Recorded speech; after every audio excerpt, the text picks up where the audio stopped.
सूरत महानगर पालिका संचालित सुमन हाई स्कूल नंबर 12 कक्षा 9 विषय हिंदी एकम 4 कर्ण का जीवन दर्शन। विद्यार्थी मित्रों, आज के इस ऑडियो में हम कर्ण का जीवन दर्शन काव्य को समझेंगे। इस कविता के कवि है रामधारी सिंह दिनकर। तो मित्रों, पहले हम दिनकर जी के जीवन परिचय प्राप्त करें। हिंदी के सुप्रसिद्ध कवि श्री रामधारी सिंह दिनकर जी का जन्म बिहार के मुंगेर जिले के सिमरिया नामक गांव के एक किसान परिवार में हुआ था। उन्होंने प्रारंभिक शिक्षा मुंगेर तथा उच्च शिक्षा पटना में प्राप्त की। पटना विश्वविद्यालय से स्नातक की उपाधि प्राप्त करके कुछ समय तक अध्यापन कार्य किया। दिनकर जी सीतामढ़ी में सब रजिस्ट्रार और मुजफ्फरपुर कॉलेज में हिंदी विभाग के अध्यक्ष रहे। वे भागलपुर विश्वविद्यालय के उपकुलपति और भारत सरकार की हिंदी सलाहकार समिति के अध्यक्ष भी रहे थे।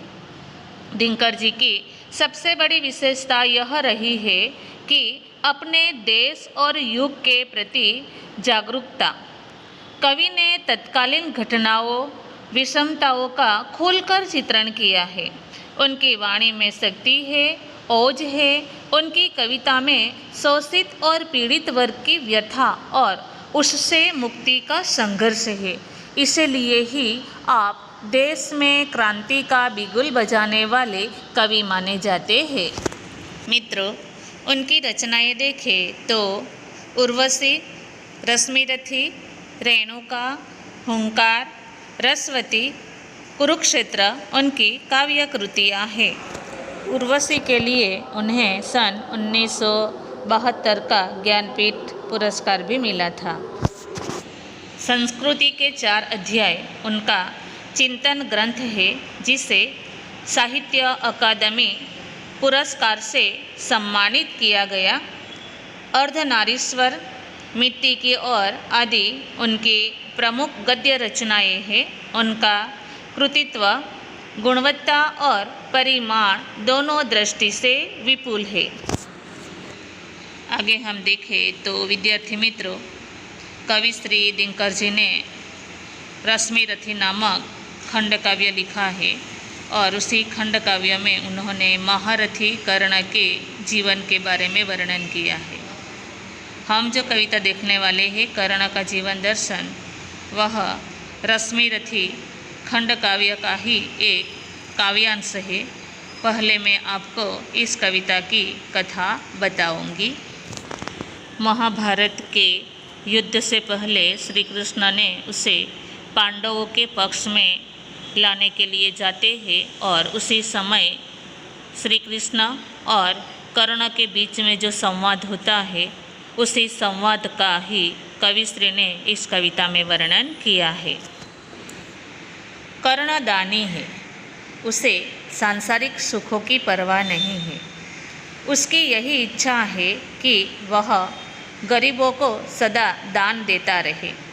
कर्ण राज्य को तुच्छ और क्षणभंगुर समझता है। राजा बनकर मिलने वाले सुख में उसकी रुचि नहीं है। उसके अनुसार धन का उपयोग तो परोपकार में करना चाहिए। कर्ण का आदर्श गरुड़ पक्षी है, जो महल में रहना पसंद नहीं करता। गरुड़ पहाड़ों पर ही रहता है। महलों के शिखर तो कबूतरों के घर होते हैं। कर्ण मानता है कि कष्टों और संघर्षों में रहकर ही मनुष्य महान बनता है, वही लोगों को सुखी बना सकता है। हे कृष्ण, मैं ऐसा ही गरुड़ पक्षी हूँ। मुझे अपने सिर पर मुकुट नहीं चाहिए। इस समय दुर्योधन भयंकर विपत्ति में फंसा हुआ है। मैं किसी भी तरह उसे छोड़ नहीं सकता। मुझे तो युद्ध क्षेत्र में उतरना है और दुर्योधन के नास पास को काटना है।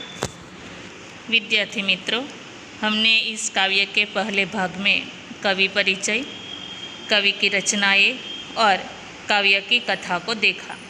अब अगले यानी दूसरे भाग में हम कविता को विस्तार से देखेंगे। धन्यवाद। Thank you.